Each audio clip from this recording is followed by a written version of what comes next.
حدیث اسٹوڈیو کے ناظرین السلام علیکم ورحمۃ اللہ وبرکاتہ۔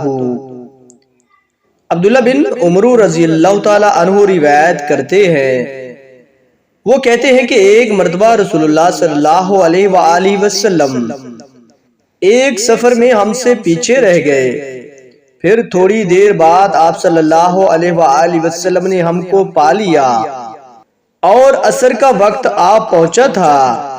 ہم وضو کرنے لگے اور اچھی طرح پاؤں دھونے کے بجائے جلدی میں ہم پاؤں پر مسح کرنے لگے۔ آپ صلی اللہ علیہ وآلہ وسلم نے فرمایا، وَيْلٌ لِّلْعَقَابِ مِنَ النَّارِ مَرَّتَيْنِ أَوْ ثَلَاثَ، ایڑیوں کے لیے آگ کا عذاب ہے 2 مرتبہ یا 3 مرتبہ فرمایا۔ صحیح بخاری حدیث نمبر 163۔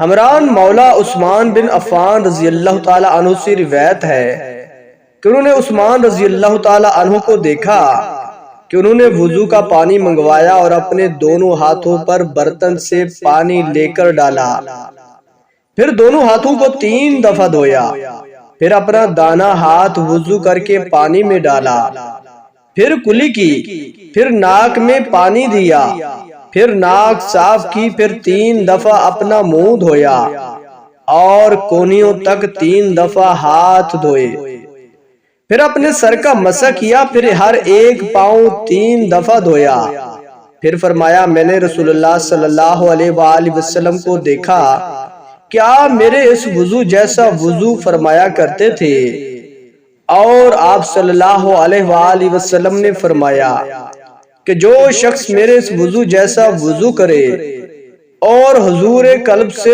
2 رکعت پڑھے جس میں اپنے دل سے باتیں نہ کرے تو اللہ تعالیٰ اس کے پچھلے گناہ معاف کر دیتا ہے۔ صحیح بخاری حدیث نمبر 164۔